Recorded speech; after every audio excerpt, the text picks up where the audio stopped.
اللہ رب العزت نے قرآن پاک کے اندر ایک بیٹھک کا ذکر فرمایا، ایک بیٹھک کا ذکر، ایک مشورے کا ذکر اللہ رب العزت نے قرآن پاک کے اندر فرمایا۔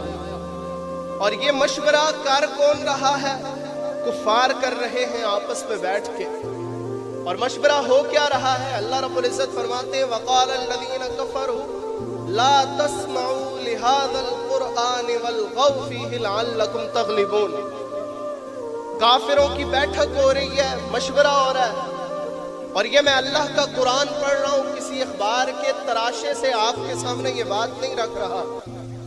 اللہ رب العزت خود اس مشورے کو، اس بیٹھک کو بیان فرما رہے ہیں۔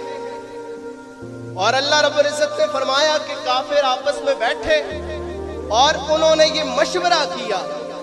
مشورہ یہ تھا کہ ہم ان مسلمانوں کو شکست نہیں دے سکتے، ہم ان مسلمانوں پر فتح حاصل نہیں کر سکتے، ان مسلمانوں پر ہم غلبہ حاصل نہیں کر سکتے۔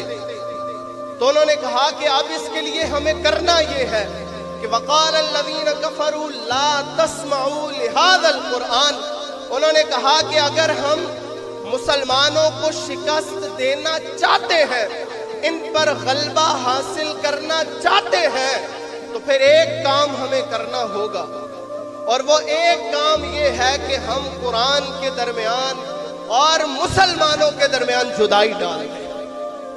ہم قرآن کے درمیان اور مسلمانوں کے درمیان جدائی ڈال دیں، ہم ان کو جدا جدا کر دیں۔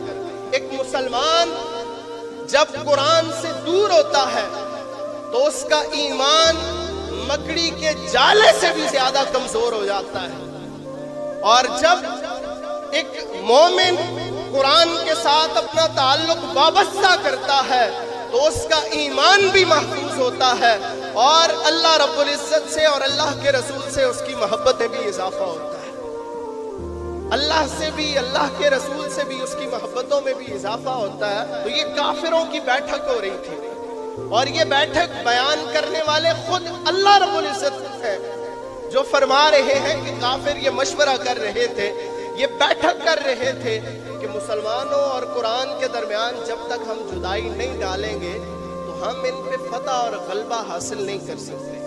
آپ آج کے اس دور فتن میں دیکھیں کہ مسلمان کے اور قرآن کے درمیان جدائی ڈال دی گئی ہے، ہمارا تعلق آہستہ آہستہ قرآن پاک سے کمزور ہوتا جا رہا ہے۔